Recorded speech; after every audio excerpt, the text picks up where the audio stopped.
My name is Cordelia Ashworth, and I'm 68 years old. I never imagined I'd be shoved to the ground by my own daughter-in-law, right in front of 50 wedding guests, on what was supposed to be the happiest day of my son's life. She stood over me, her white gown rustling, her voice cutting through the stunned silence. "Give me the keys to the penthouse. You owe us."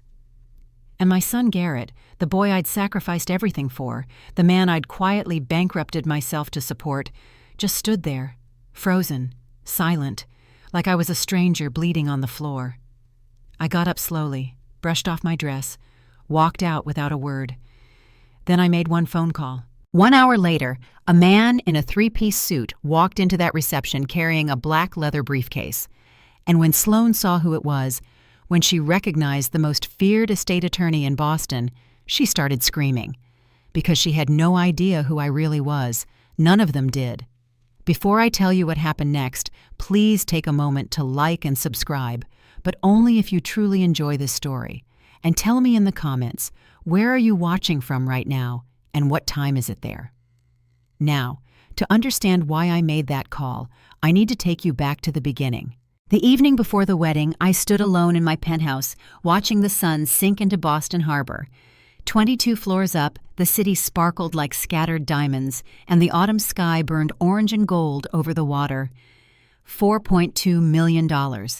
That's what this view was worth, according to the last appraisal. But to me, it was worth something far more precious. It was the last piece of my old life. The life I'd carefully hidden from everyone, including my own children. I poured myself a glass of wine and let my mind drift back. 15 years ago, my husband Richard passed away from a sudden heart attack. We'd been partners in everything: love, life, and business. When he died, I was 53 years old with 2 children, a mountain of grief, and a small interior design firm that was barely breaking even. Most people expected me to sell, to retire quietly, to fade into widowhood like so many women of my generation. Instead, I worked. Lord, how I worked. Within 10 years, Ashworth Interiors had grown from one tiny showroom in Back Bay to 12 locations across New England. We designed homes for senators, decorated penthouses for tech billionaires, and furnished boutique hotels from Maine to Connecticut. At our peak, I employed 47 people and brought in revenue that would have made Richard's jaw drop. But I never told my children any of this. Not really. Oh, they knew I worked in design. They knew I was comfortable. But I deliberately kept the scale of my success hidden. I didn't want Garrett or Ren to feel pressure to live up to anything. I wanted them to build their own lives, find their own paths. That was my first mistake. 5 years ago, Garrett came to me with a dream. He wanted to open a restaurant, a farm-to-table place in the Seaport District. He had the passion, the vision, but not the capital. Banks wouldn't touch him. His credit history was spotty, though I didn't know why at the time. "Mom," he'd said, sitting in this very living room, "I just need $500,000 to get started. I know it's a lot, but I'll pay you back, every penny." $500,000, my retirement, my security, everything I'd worked for. I could have said no. I could have offered him a loan with proper terms, principal, interest rate, repayment schedule, collateral. That's what a smart businesswoman would have done. But I wasn't talking to a business partner. I was talking to my son. So I sold 85% of my company, the company I'd built from nothing, and handed him the money. I told him it was from my savings, because I didn't want him to feel guilty. I didn't want him to know his dream had cost me mine. "It's just money, sweetheart," I'd said. "What matters is that you're happy." He hugged me so tight that day, promised me the restaurant would be a success, promised me I'd have the best table in the house any night I wanted. That was 5 years ago. I'd eaten at his restaurant exactly 3 times since. The last time was 14 months ago, and Sloan had made it clear I wasn't welcome back. Now I walked to my bedroom, to the antique dresser Richard had bought me for our 20th anniversary. In the bottom drawer, beneath old photographs and folded scarves, there was a locked compartment. Inside that compartment was a folder. I didn't open it. Not yet. But I rested my hand on the drawer, feeling the cool wood beneath my palm, and I thought about what was inside. Documents that could change everything. Documents that Thaddeus had prepared 3 years ago when I first started to suspect that something was very wrong with my son. My phone buzzed, shattering the silence. Sloan. I took a breath and answered. Hello? Cordelia. Not Mom. Never Mom. I'm calling to remind you about tomorrow. The ceremony is at 3, but we need you there by noon for photos. Of course, I'll be there. And remember, wear something appropriate. Nothing too flashy. This is Garrett's day, not yours. I bit my tongue so hard I tasted copper. I understand. Oh, and Cordelia? That penthouse of yours is awfully big for one person. 3 bedrooms and you just rattle around in there alone. Seems wasteful, don't you think? There it was. The same comment she'd made a dozen times before. The same knife sliding between my ribs. I'm quite comfortable here, Sloan. Well? A pause, cold and calculated. We'll talk more tomorrow. She hung up without saying goodbye. I set the phone down and looked out at the harbor one more time. Somewhere in Vermont, my daughter Wren was probably throwing clay in her pottery studio, unaware that her own mother had supposedly told her she was a disappointment. 3 years without a real conversation. 3 years of silence, and I hadn't understood why. But I was beginning to. I thought about calling Wren. My fingers actually hovered over her name, but something stopped me. The same thing that always stopped me. The fear that Garrett was right, that I was bothering her, that she didn't want to hear from me. Tomorrow was my son's wedding. Tomorrow I would smile and play the role of the happy mother, the grateful grandmother-to-be. I would wear something appropriate and stay out of the photos and pretend that my daughter-in-law's contempt didn't slice me open every time she spoke. But as I looked at that locked drawer one final time, I made myself a quiet promise. Tomorrow would be different. I just didn't know how different yet. The morning of the wedding dawned crisp and golden, one of those perfect New England autumn days that looks like it belongs on a postcard.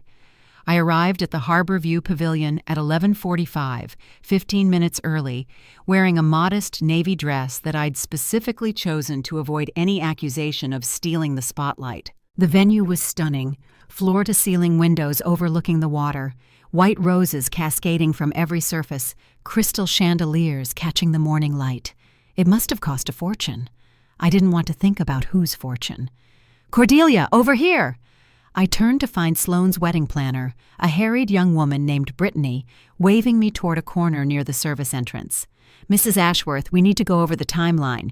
You'll be seated before the ceremony begins and during photos. She won't be in the formal portraits. I felt Sloan before I saw her. She swept into the room in a silk robe, her blonde hair pinned up in preparation for the ceremony, her face a mask of bridal perfection. The formal portraits are for immediate family only, she continued, barely glancing at me. Cordelia can be in a few candids later, if there's time. Brittany looked uncomfortable. Ms. Whitmore, the mother of the groom is typically— It's fine, I said quietly. Whatever Sloan wants, it's her day. Sloan smiled then, the kind of smile that didn't reach her eyes. Thank you for understanding, Cordelia. Now, could you help arrange the place cards? The table over there needs to be set up. She gestured toward a long table piled with ivory cards and ribbons, manual labor, service work. That's what she saw when she looked at me. I walked to the table and began sorting cards, my hands steady, even as my heart burned. Around me, florists fussed with centerpieces, and caterers rolled in carts of champagne. The mother of the groom, organizing place cards like hired help. But I kept my mouth shut. I kept it shut for Garrett. 20 minutes later, I found my son in the groom's suite. He stood by the window in his tuxedo, staring out at nothing, his face pale and drawn. Garrett? He jumped, actually jumped, like a child caught doing something wrong. Mom, you're early. The bride wanted me here to help set up. I kept my voice light. You look handsome, sweetheart. He didn't smile, didn't say thank you, just turned back to the window. I moved closer, studying his reflection in the glass, dark circles under his eyes, a tension in his shoulders that I didn't recognize. This wasn't pre-wedding jitters, this was something else. Garrett, are you happy? He flinched. What? I'm asking if you're happy, with Sloan, with the wedding, with your life. For a moment, just a moment, I saw something flicker across his face. Fear, maybe, or exhaustion. Then it was gone, replaced by a hard expression I'd never seen before. "Why do you always do this, Mom?" "Do what?" "Ask questions. Probe. Sloan says you never think I'm good enough, that you're always looking for something to criticize." I felt the words like a slap. "Garrett, I've never said—" "You don't have to say it. It's in your face every time you look at us." He turned away. "Just let me have this day, okay? Without the judgment." I stood there, speechless, as my son walked past me without another word. This wasn't the boy I'd raised. The boy who used to bring me dandelions from the backyard, who crawled into my bed during thunderstorms, who cried at his father's funeral and told me he'd take care of me forever. Where had that boy gone? On my way out of the groom's suite, I passed Sloane's dressing room. The door was slightly ajar, and I heard her voice, bright and animated, talking to someone inside. "And look at this ring. Garrett surprised me. $85,000, can you believe it?" I stopped walking. $85,000 for a ring. Garrett, whose restaurant was struggling, whose credit was destroyed, who had borrowed $500,000 from his mother and never paid back a dime. Where had he gotten $85,000 for a ring? I glanced through the crack in the door and saw Sloane holding out her hand, showing off a massive diamond to her bridesmaids. The stone caught the light and fractured it into 1,000 rainbows. "He must really love you," one of the bridesmaids said. "He does," Sloane replied. "And after today, I'm going to make sure we get everything we deserve." I hurried away before anyone saw me, but I didn't miss the look on Garrett's face when I found him again 20 minutes later, the way he glanced at Sloane's ring, then at the floor, his jaw tight with something that looked almost like shame. He knew something I didn't, something about that ring, something about their plans. And standing there in that beautiful venue, surrounded by white roses and crystal chandeliers, I felt a cold dread settle into my bones. Something was very, very wrong. The ceremony was beautiful. Even I had to admit that. Sloane floated down the aisle like an angel, all white lace and practiced grace. Garrett waited at the altar with tears in his eyes, and when they exchanged vows, half the guests reached for their tissues. I sat in the front row, where a mother belongs, and I smiled until my face ached. I clapped when they kissed. I even managed to look happy in the few candid photos I was allowed to appear in, but through it all, that cold dread never left my chest. The reception was in full swing by 7 o'clock. 50 guests filled the pavilion, laughing and drinking champagne, toasting to the happy couple. I sat at a table near the back, not the family table, Sloane had made sure of that, picking at a plate of salmon I couldn't taste. That's when I saw her coming. Sloane moved through the crowd like a shark through calm water, her white gown trailing behind her, her eyes locked on me. Garrett followed a few steps behind, his face pale. Something was happening, something planned. She stopped at my table, and the guests nearby fell silent. "Cordelia," her voice was loud, deliberately loud. "We need to talk about the penthouse." My heart stuttered. "Here? Now?" "Yes, here. Now." She placed both hands on the table and leaned in. "Garrett and I have been talking, and we've decided that it's time." "Time for what?" "Time for you to do the right thing." She straightened up, making sure everyone around us could hear. "You're living alone in a $4 million penthouse with 3 bedrooms. 3 bedrooms, Cordelia. Meanwhile, your son and I are crammed into a studio apartment because we can't afford anything else." I felt 50 pairs of eyes turn toward us. "Sloane, this isn't the place." "No, this is exactly the place." Her voice rose. "You've had that penthouse for years. You're 68 years old, living alone, rattling around in all that space while your own son struggles. It's selfish. It's wrong." My hands were trembling. I pressed them flat against the tablecloth to hide it. "That penthouse is my home," I said quietly. "It's all I have left of—" "All you have left? You don't need that much space. We do." She jabbed a finger at Garrett, who stood frozen behind her. "Your son needs a real home, a place to raise a family, and you're sitting on a gold mine because— what? Sentimental value?" The room had gone silent. Everyone was watching. "I'm asking you nicely," Sloane continued, her voice dripping with false sweetness. "Give us the keys. Sign the deed over to Garrett. It's the least you can do after everything he's been through." I stood up slowly, my legs unsteady beneath me. "Sloane, I'm not going to give you my home." Her face changed. The mask slipped, just for a second, and I saw the real Sloane underneath. Cold, calculating, furious.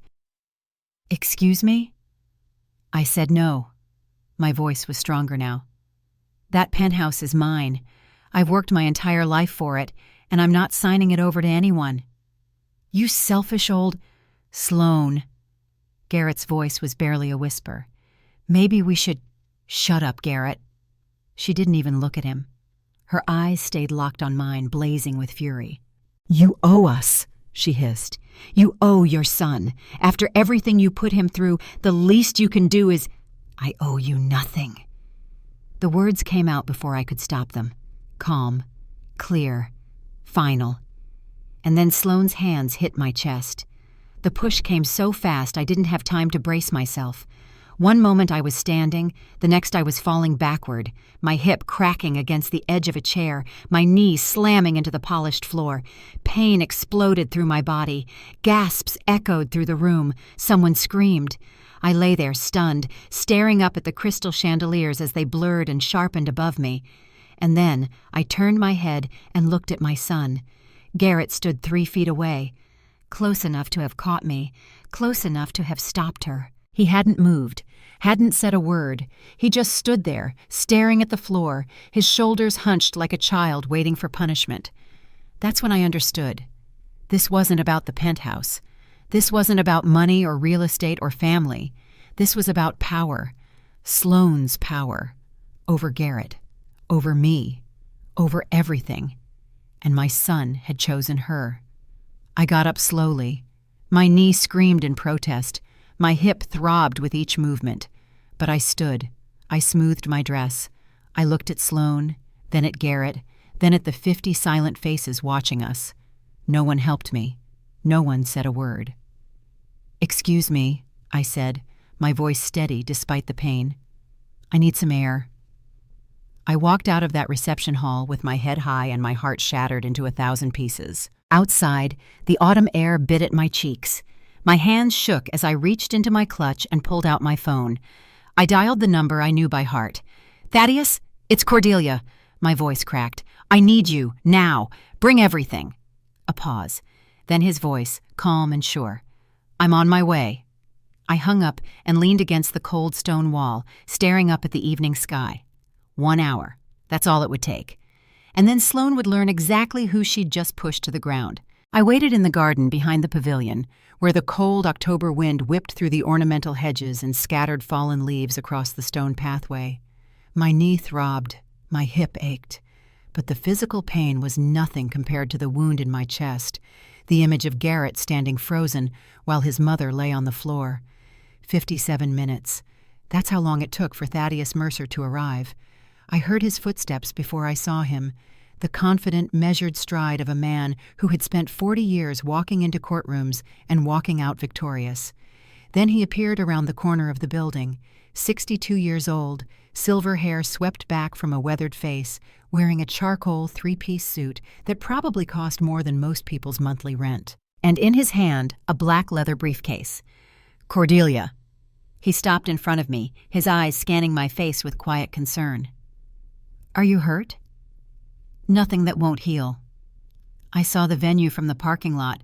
Quite a production." He paused. "You're sure about this?" I thought about the locked drawer in my bedroom, the documents inside, the secrets I'd been keeping for 3 years, waiting for the right moment. The moment had come. "I'm sure." Thaddeus nodded slowly. "Once we start, there's no going back. You understand that." "I've been going back my whole life, Thad, letting things slide, making excuses, hoping things would change." I straightened my shoulders despite the pain. "I'm done going back. For a long moment, he just looked at me, this man who had been my husband's best friend, who had handled Richard's estate, who had watched from the sidelines as I poured my life into children who saw me as nothing more than a source of funds. Then he smiled, just slightly. "All right, then, let's go introduce ourselves." We walked back into the pavilion together. The reception was still underway, though the atmosphere had shifted. Guests stood in clusters, whispering, glancing toward the spot where I had fallen.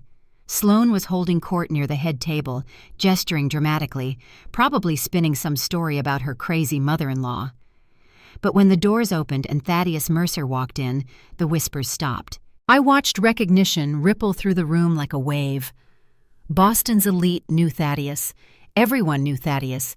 His firm had handled estate matters for the Winthrops, the Cabots, the oldest money in Massachusetts. When Thaddeus Mercer showed up at your event, it meant something significant was about to happen. Sloane's face went white. I heard someone whisper. "That's Thaddeus Mercer, the attorney. What's he doing here?" Thaddeus walked straight toward me, ignoring the stares, ignoring the whispers. He stopped at my side and set the briefcase on an empty table with a soft thunk. Sloane recovered faster than I expected. She stormed toward us, her white gown swishing, her face twisted with fury. "This is my wedding," she hissed. "You can't just— Who is this? Why is he here?" Thaddeus looked at her with the patient expression of a man who had faced down far more intimidating opponents. "Mrs. Ashworth, I believe that's your new title as of this afternoon. My name is Thaddeus Mercer. I'm an estate planning attorney, and I represent your mother-in-law." He clicked open the briefcase. "I have some documents that I believe everyone in this room needs to see." "Documents?" Sloane's voice pitched higher. "What documents? You can't just—" "I advise you to remain calm, Mrs. Ashworth." Thaddeus pulled out a thick manila folder. "Because what I'm about to read concerns you directly." He opened the folder, and I saw Sloane's eyes lock onto the first page. Her face drained of color, because there, printed clearly at the top of the document, was her name, her maiden name, Sloane Elizabeth Whitmore. And beneath it, the words, "Petition for information regarding conservatorship proceedings." She started screaming. "What is this?" Sloane's scream cut through the reception hall like a knife. "What are you doing?" Thaddeus didn't flinch. He stood perfectly still, the folder open in his hands, his voice calm and measured as he addressed the room. "Ladies and gentlemen, I apologize for the interruption to your evening. However, given the events that occurred earlier," his eyes flickered to me, then back to the crowd, "I believe some clarification is in order." "Garrett!" Sloane whirled toward her husband. "Do something! Make him stop!" Garrett stood frozen by the bar, a glass of champagne trembling in his hand. He looked like a man watching his own execution. "Let me begin," Thaddeus continued, "with a matter of public record. According to documents filed in Suffolk County Court approximately 14 months ago, Garrett Richard Ashworth entered into a loan agreement with a private lending firm called Beacon Capital Partners." The whispers started immediately. The terms of this agreement were as follows. Principal amount of $280,000. Annual percentage rate, that's the interest rate, of 36%. Thaddeus looked up from the document. For those unfamiliar with lending practices, 36% APR is extraordinarily high. It's the kind of rate typically offered by predatory lenders to individuals with severely damaged credit. "That's private!" Sloane shrieked. "You can't—" "The loan agreement contained no collateral requirements," Thaddeus continued, ignoring her completely, "which means Mr. Ashworth offered no property or assets to secure the loan. Instead, the default clause stipulates that upon failure to repay within 18 months, Beacon Capital Partners may pursue legal action to seize any assets the borrower subsequently acquires." He looked directly at Garrett. 18 months from the signing date would be approximately 4 months from now. Garrett's champagne glass slipped from his fingers and shattered on the floor. With accumulated interest, the current amount owed is approximately $380,000. Gasps erupted through the room. $380,000. My son owed nearly $400,000 to a predatory lender, and I had given him $500,000 just 5 years ago. "This is lies," Sloane's voice cracked. "Garrett, tell them it's lies." But Garrett couldn't speak. He just stood there among the broken glass, his face gray, his shoulders slumped like a man whose secret had finally caught up with him.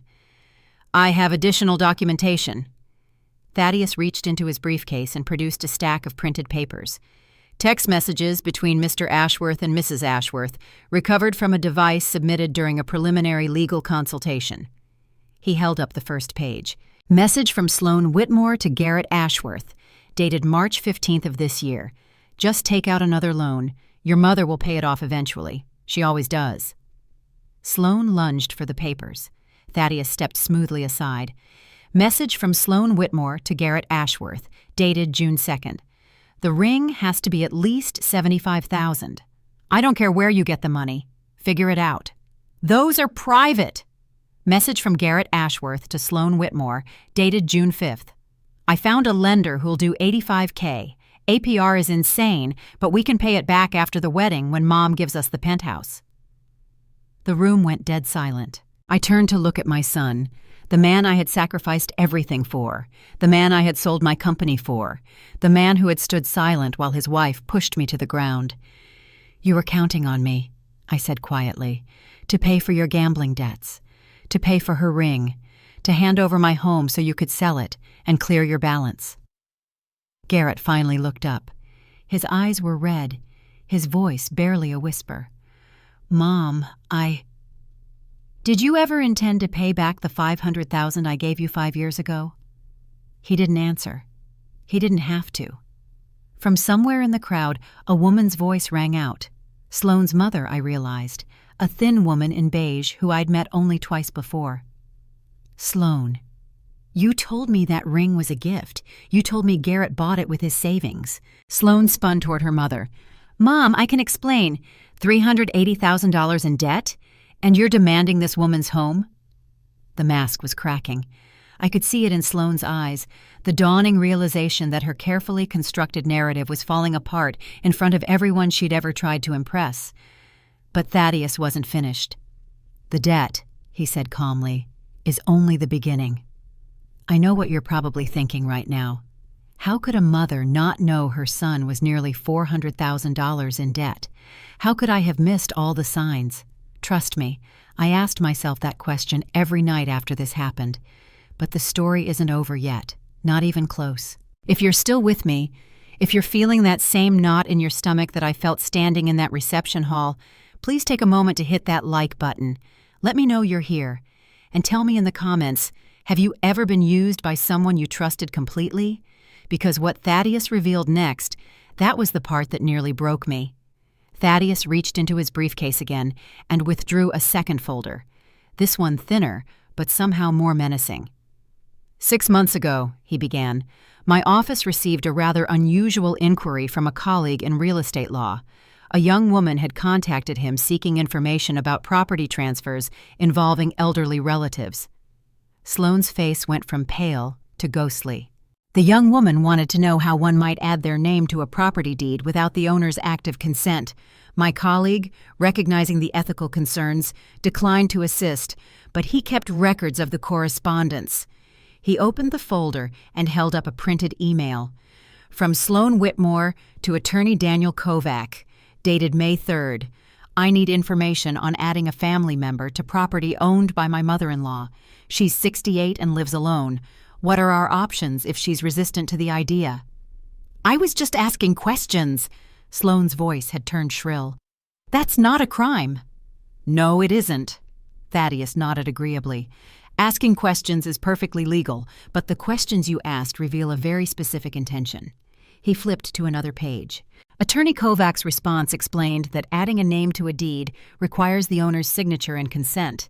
He also mentioned, in passing, that the only way to transfer property without owner consent would be if the owner were declared legally incompetent through a conservatorship proceeding. I felt the blood drain from my face.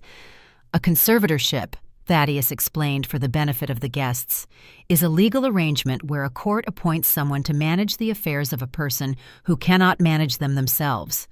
Typically, this applies to individuals with severe dementia, mental illness, or other conditions that impair their judgment.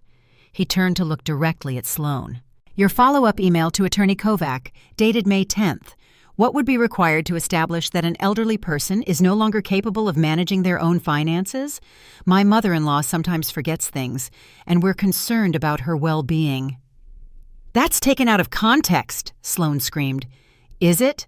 Thaddeus's voice remained perfectly calm.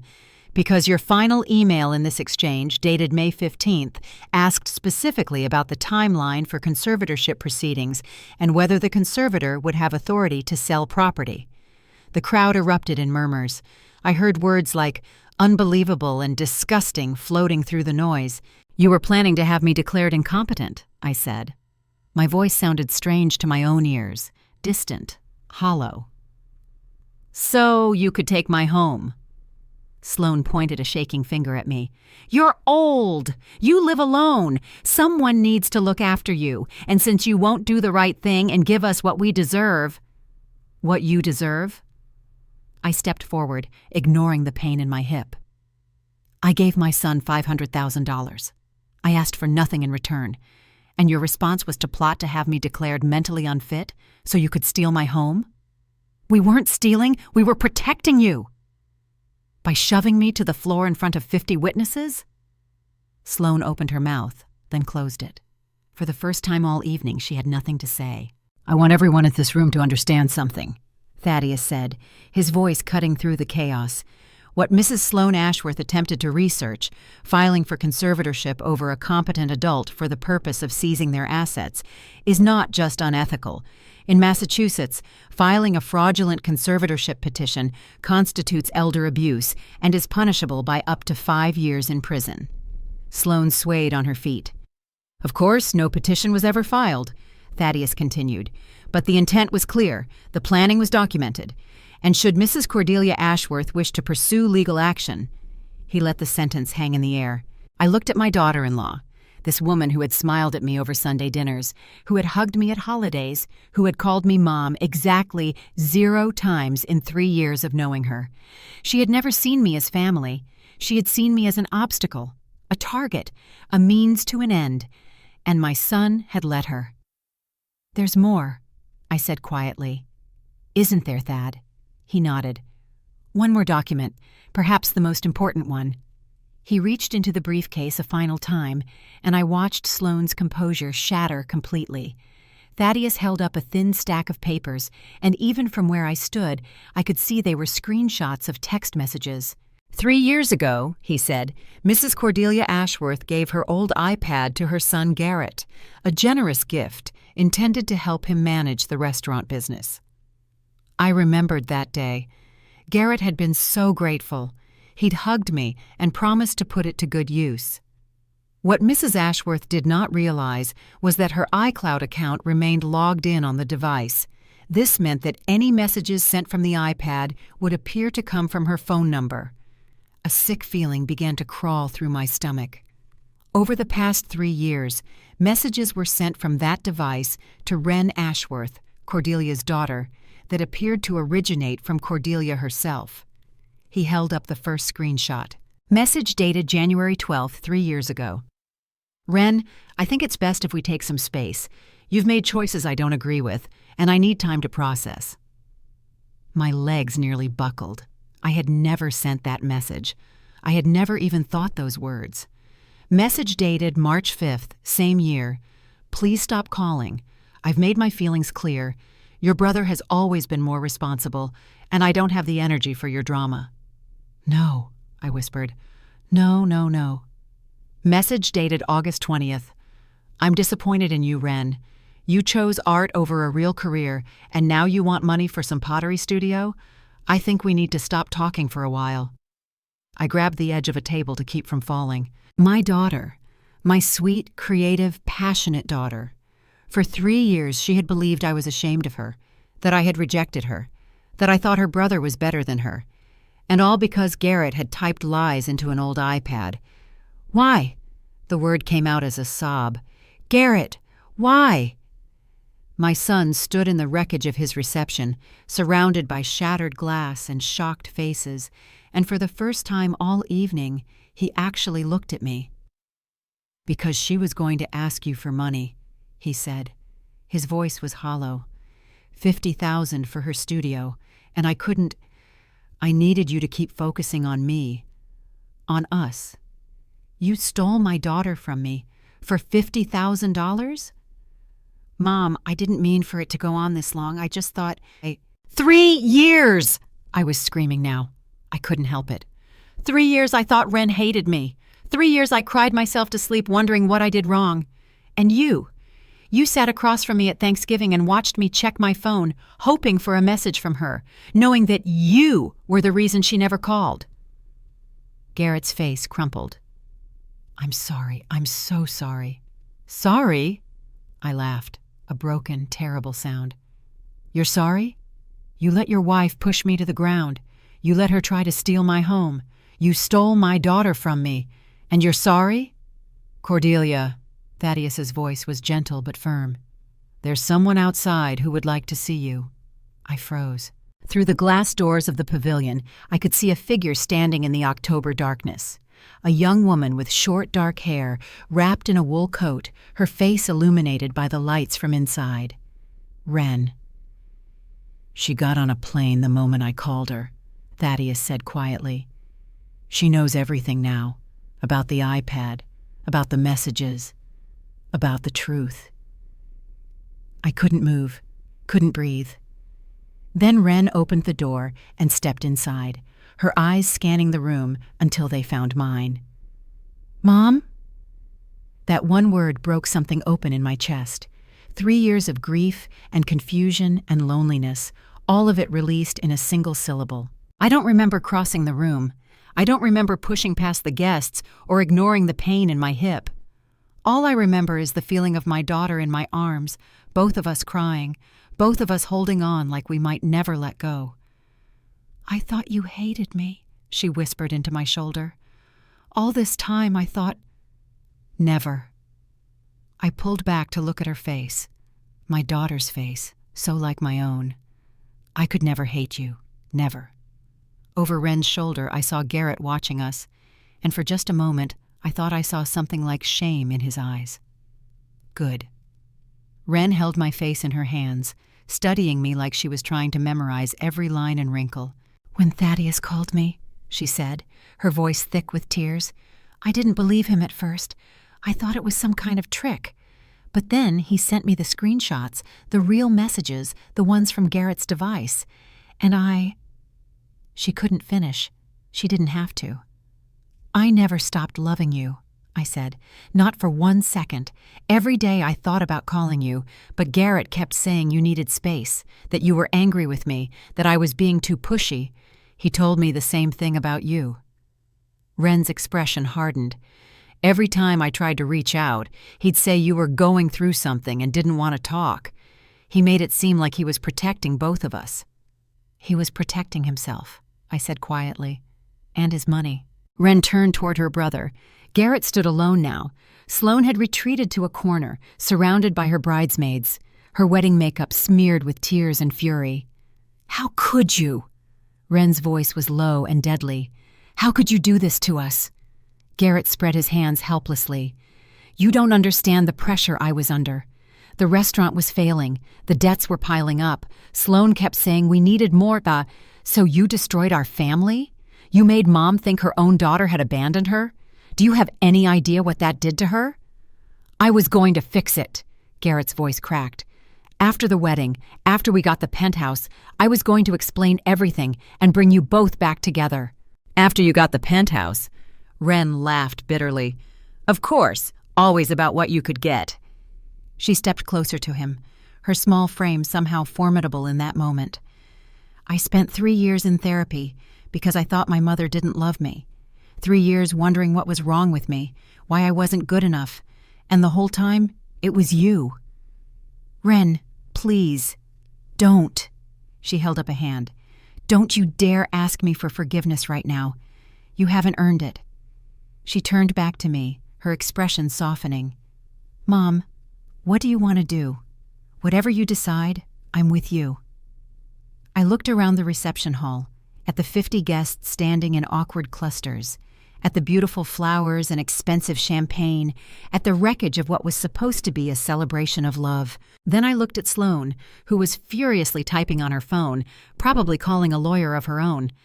"Thaddeus," I said, "is there anything else they need to know?" "One more thing." He reached into his briefcase. "But this one is entirely up to you." He pulled out a document bound with a blue cover, the kind of document I knew very well. My last will and testament. Sloane's head snapped up. Even from across the room, I could see her eyes widen at the sight of that blue cover. "You can't," she started. "Actually," Thaddeus said mildly, "she can. And she has. 3 years ago, as a matter of fact." He looked at me. "Cordelia, would you like me to read the relevant portions?" 50 people held their breath. I thought about all the years I'd spent hiding my success, my wealth, my true self, all because I thought my children would love me more if they didn't know what I'd accomplished. I thought I was being humble, selfless. I was wrong. "Read it," I said. "Read all of it." Before Thaddeus could open the will, Sloane pushed through the crowd, her white dress rustling like a battle flag. "Wait." Her voice had changed. Gone was the shrieking hysteria. In its place was something cold and calculating. "Before you do this, there's something everyone needs to understand." She pulled out her phone, tapping at the screen. "I just spoke with my attorney. He confirmed what I already knew.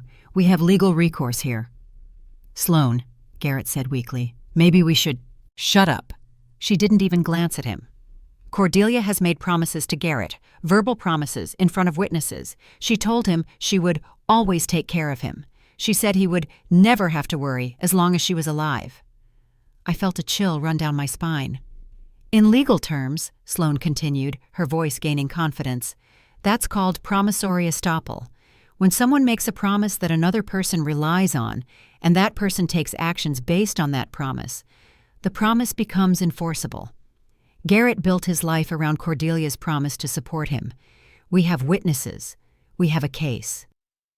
Murmurs rippled through the crowd. I saw doubt flickering across faces. Sloane was smart. I had to give her that. She knew how to spin a story. Thaddeus waited until she finished, then smiled. It wasn't a friendly smile. "Mrs. Ashworth, I appreciate your enthusiasm for legal terminology. However, I fear your attorney, and I use that term generously, may have misled you about the requirements for promissory estoppel in Massachusetts." He stepped forward, still holding the blue-bound document. "For promissory estoppel to apply, you need 4 elements. First, a clear and definite promise. I'll always take care of you. Doesn't specify any particular asset, dollar amount, or action. It's the kind of thing every parent says." Sloane opened her mouth to protest, but Thaddeus continued. "Second, the promisee must reasonably rely on that promise. Garrett received $500,000 from his mother 5 years ago. He then gambled a significant portion of it away and took out predatory loans. That's not reliance on a promise. That's poor financial management. But third, the promisee must have acted to their detriment based on the promise. Garrett's debts are a result of his own choices, not his mother's alleged promises." "The restaurant!" Sloane shouted. "He opened the restaurant because he wanted to, using money his mother freely gave him." Thaddeus shook his head. "That's a gift, not a binding contract." "This is ridiculous!" "And fourth," Thaddeus's voice rose just enough to silence her, "there must be injustice in failing to enforce the promise. Given that Cordelia has already given Garrett $500,000 with no repayment, any court would find significant justice has been done." He held up the blue document. "More importantly, Mrs. Ashworth, none of this matters, because Cordelia has a validly executed last will and testament, notarized and witnessed 3 years ago. In that document, she explicitly outlines who receives what and under what conditions." Sloane's face went pale again. "Your name," Thaddeus said gently, "does not appear anywhere in this document." "That's not possible. Garrett is her son. I'm his wife. We have rights." "Actually, you don't. A spouse has rights to their partner's estate. A daughter-in-law has no automatic inheritance rights whatsoever." Thaddeus turned to me. Cordelia, are you ready? I looked at my son, broken, defeated, trapped in a marriage to a woman who saw him as nothing more than a means to access my wealth. Then I looked at Wren, standing beside me, her hand warm in mine. Read it, I said again. Let everyone know exactly who I really am. Thaddeus opened the blue cover and began to read. Last Will and Testament of Cordelia Ann Ashworth, executed on October 15th, 3 years ago, in Suffolk County, Commonwealth of Massachusetts. The room was silent. Even Sloane had stopped sputtering. I, Cordelia Ann Ashworth, being of sound mind and memory, do hereby declare this to be my last will and testament, revoking all previous wills and codicils. He turned the page. Article 1, Declaration of Assets. At the time of this will's execution, I possess the following. Item A. 1 residential property located at 1 Beacon Place, Penthouse Unit 22A, Boston, Massachusetts. Current assessed value, $4.2 million. Item B.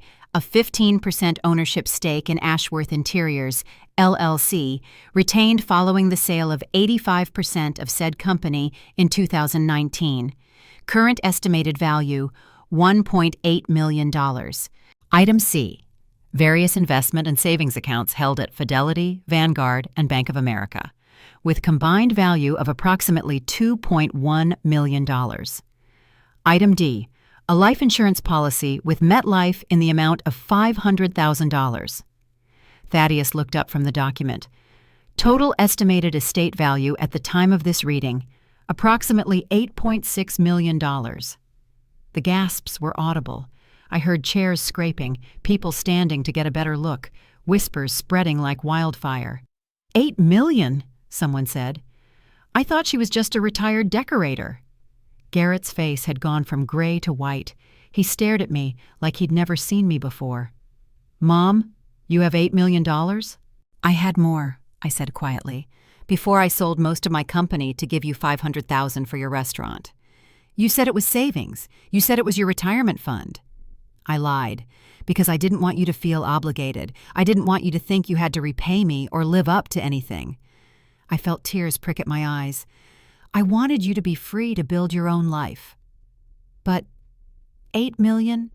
Cordelia, Thaddeus said gently. Shall I continue? I nodded. Article 2. Specific bequests. To my daughter, Wren Elizabeth Ashworth, I leave the property at 1 Beacon Place, Penthouse Unit 22A, free and clear of any encumbrances.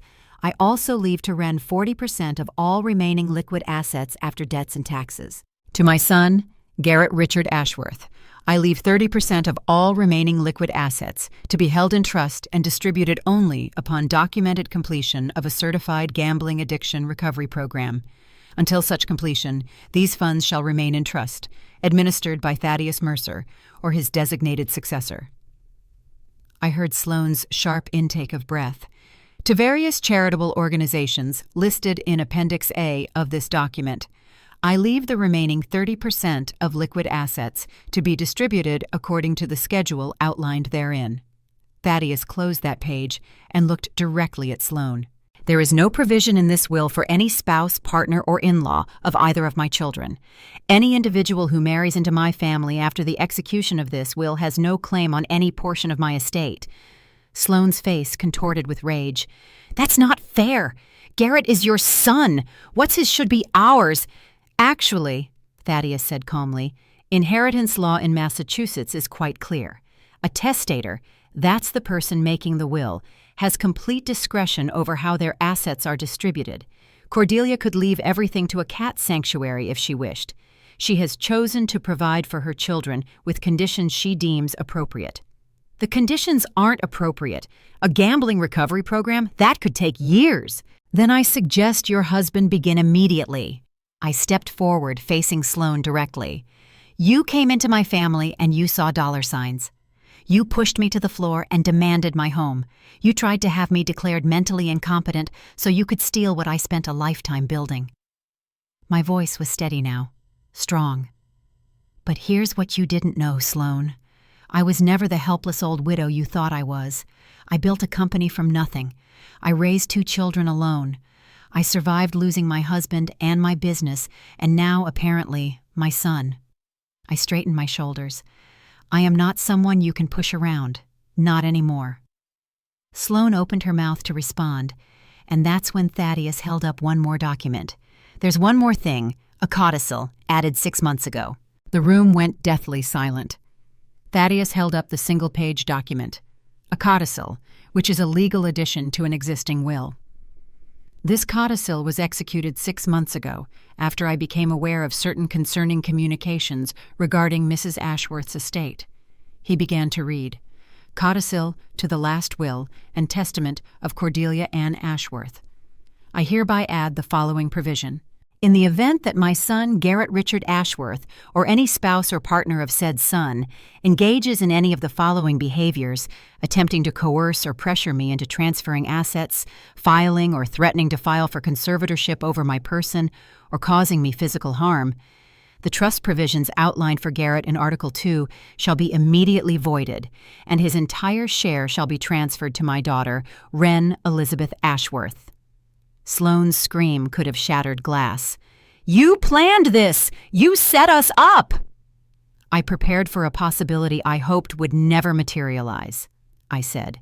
6 months ago, when your emails to that real estate attorney were forwarded to Thaddeus, I prayed I was wrong about you. I prayed my son would see what you really were and walk away. I looked at Garrett. But he didn't. And tonight, you pushed me to the ground in front of 50 witnesses. You triggered the codicil yourself. No! Sloane lunged toward me, and for a terrifying moment I thought she might attack me again. But 2 guests stepped between us, blocking her path. Let me make this perfectly clear, Thaddeus said, his voice cutting through Sloane's screams. As of this evening, Garrett Ashworth has lost his claim to any portion of his mother's estate. The trust provision is voided. Everything now goes to Wren. Garrett! Sloane whirled on her husband. This is your fault. If you had just controlled your mother... Controlled? The word seemed to wake something in Garrett. He looked at his wife, really looked at her, for what might have been the first time. You wanted me to control my mother? Someone had to. She was going to give everything to that stupid artist sister of yours. My sister. My family. Garrett's voice was quiet, but there was something new in it, something that sounded almost like awareness. What did you just call her? Sloane realized her mistake too late. You called Wren stupid. You've always called her stupid. And flaky. And irresponsible. Garrett looked around the room, at the shocked faces, the whispered conversations, the wreckage of what should have been his wedding day. You told me my mother was manipulative. You told me Wren was jealous of me.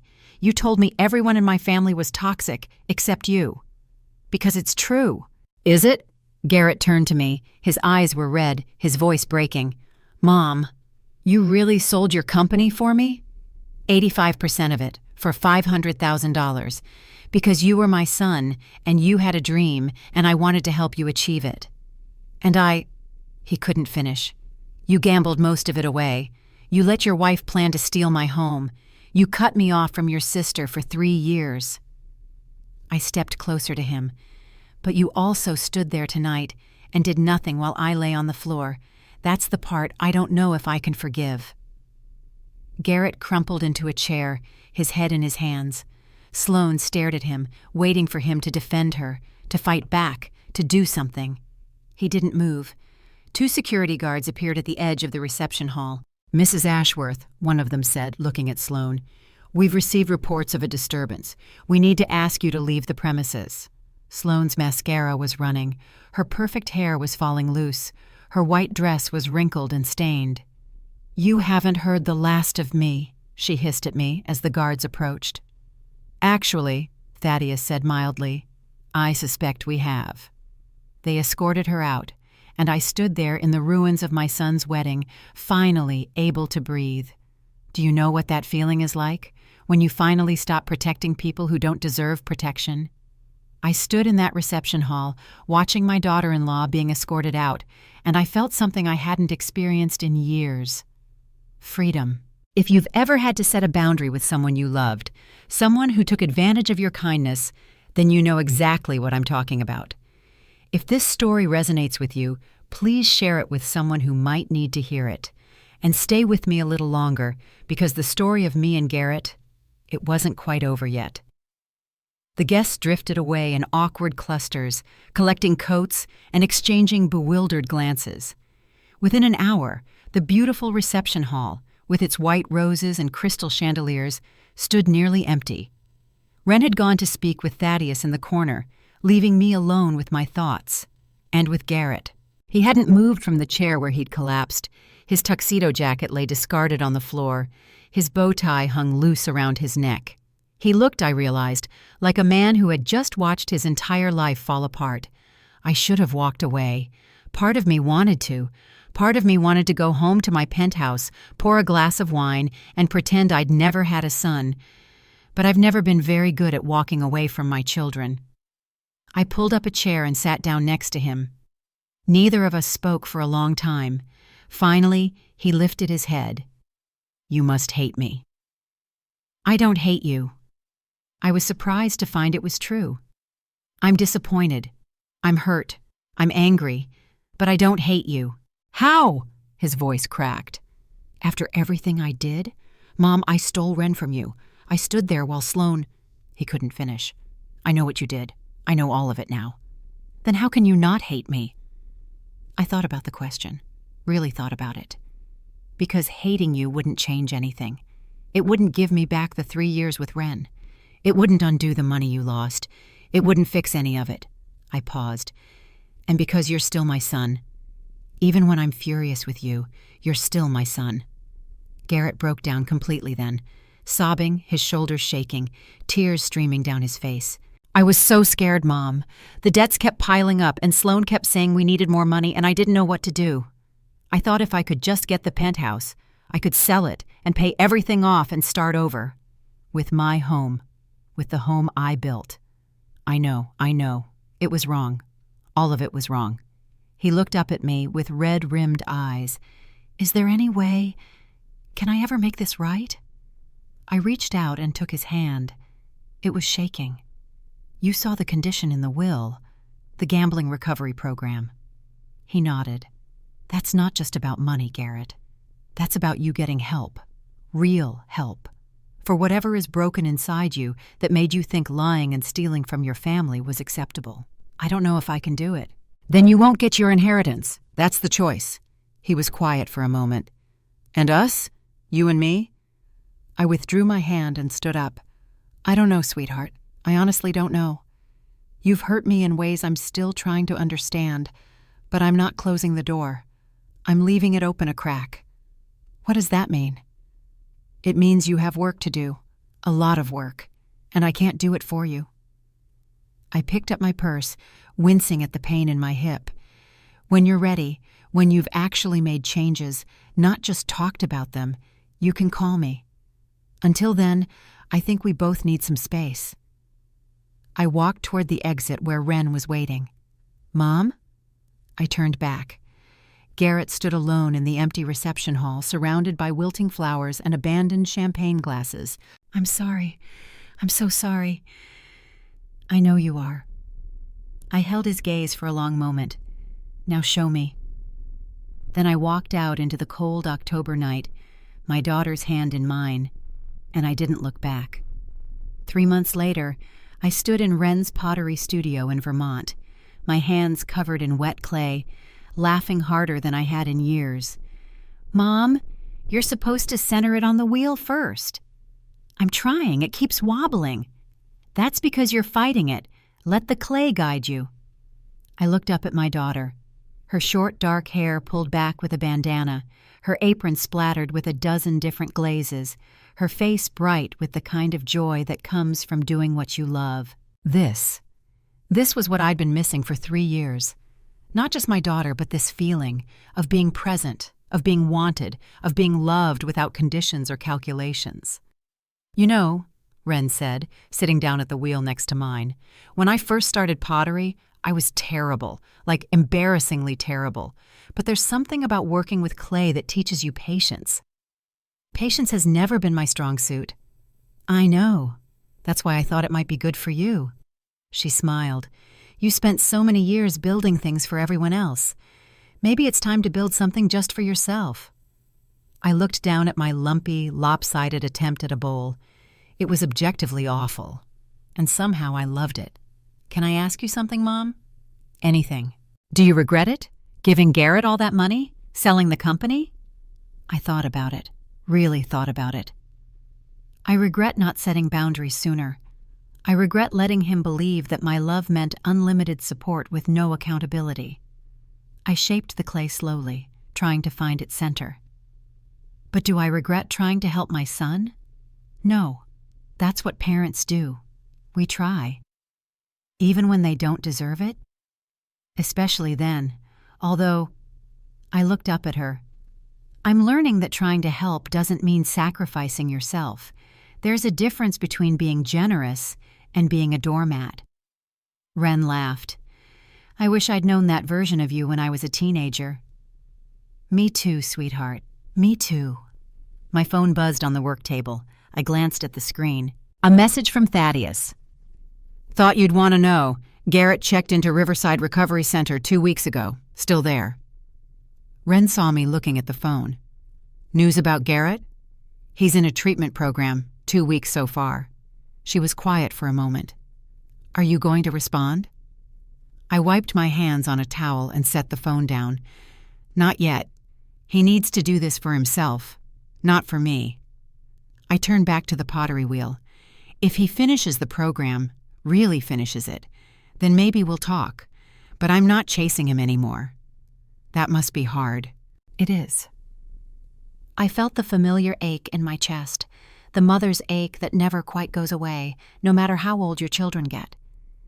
But you know what's harder? Watching someone you love destroy themselves while you enable them. I did that for too long. Ren reached over and squeezed my hand, leaving a smear of clay on my fingers. I'm proud of you, Mom. Those 4 words, so simple, so sincere, hit me like a wave. I'm proud of you too, sweetheart. I always have been, even when I was too foolish to say it.